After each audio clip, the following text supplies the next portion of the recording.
இன்றைக்கு ஜூன் மாதம் 5ஆம் தேதி வெள்ளிக்கிழமை, பொது காலம் 9ஆம் வாரம். இன்று புனித போனிபாஸ் ஆயர் அவருடைய மறை சாட்சி அவர்களுடைய நினைவு விழா. திருப்பாடல் 119.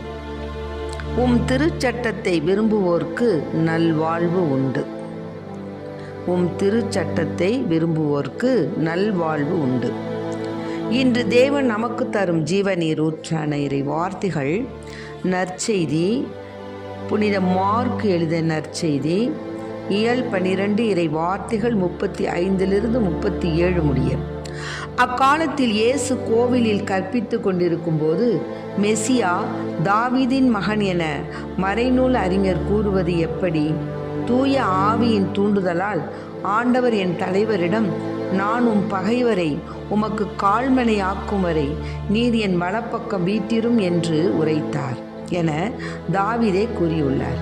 தாவீது அவரை தலைவர் என குறிப்பிடுவதால் அவர் அவருக்கே மகனாக இருப்பது எப்படி என்று கேட்டனர். அப்போது பெருந்திரளான மக்கள் இயேசு கூறியவற்றை மனமுவந்து கேட்டுக்கொண்டிருந்தார்கள். ஆண்டவரின் அருள்வாக்கு. கிறிஸ்துவே மக்கு புகழ். மகிழ்வோம் மகிழ்வோம் தினம் ஆக மகிழ்வோம், இயேசுராஜன் நம் சொந்தமாகினார்.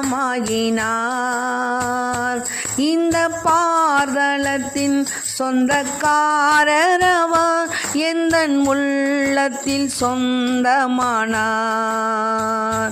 மகிழ்வோம் மகிழ்வோம் தினம் ஆக மகிழ்வோம், இயேசுராஜன் நம் சொந்தமாகினார். இந்த பார்தலத்தின் சொந்தக்காரரவர், எந்தன் உள்ளத்தின் சொந்தமானார்.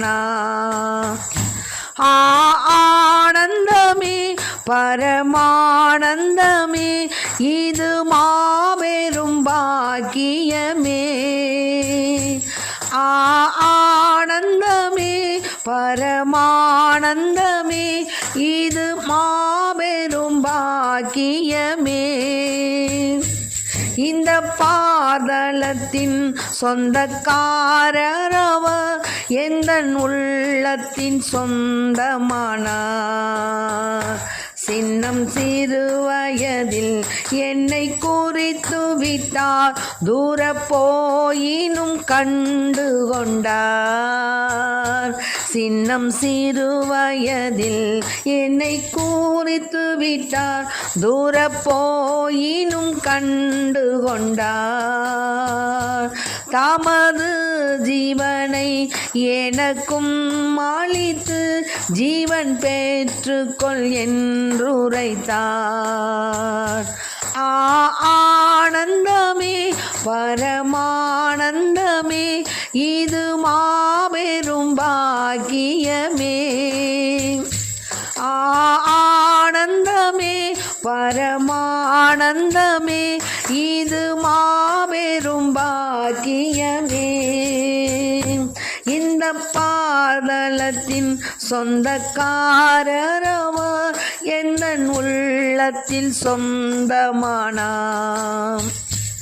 இந்த பார்தலத்தின் சொந்தக்காரரவர், எந்தன் உள்ளத்தின் சொந்தமானார். இன்றைக்கு நம் தேவன் தரும் ஜீவநீர் ஊற்றான இறை வார்த்தைகளை கேட்டோம். அதாவது, ஏசப்பா கிறிஸ்துவோடு இணைந்து இறைப்பற்றுடன் வாழ விரும்புவோர் அனைவரும் இன்னல் ஒருவர். அது மறக்க முடியாத நிர்தட்சமான உண்மை. இயேசுவோட ஒன்றிச்ச வாழ்வு நடத்தணும்னா அவங்க நிச்சயமாக துன்பப்பட்டு தான் ஆகணும் அப்படின்னு புனித பவுலடியார் சொல்கிறார். இயேசுவை ஏற்றுக்கொள்ளாத கூட்டம் அவர் வழியில் நடப்போரை வெறுக்கவும் துன்புறுத்தவும் செய்யும். ஆனாலும் வல்லமையுள்ள தேவன் என்ன செய்கிறாரு?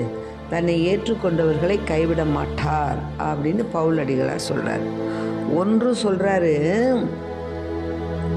இறைப்பற்றுடன் கிறிஸ்துவோடு இணைந்து இறைப்பற்றுடன் வாழ விரும்புவோர் அனைவரும் இன்னல் உற்றுதான் ஆகணுங்கிறாரு.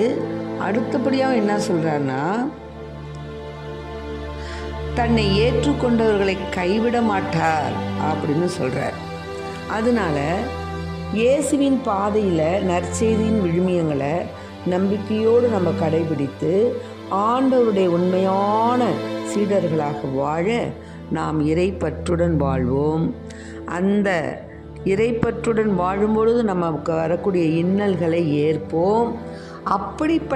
எப்படிப்பட்ட இன்னல்கள் வந்தாலும் வல்லமையுள்ள தேவன் நம்மை காப்பாற்றுவார் என்ற அந்த உயர்ந்த எண்ணத்தோடு வாழ வரம் வேண்டி இறைவனிடம் மன்றாடுவோம். ஆமென்.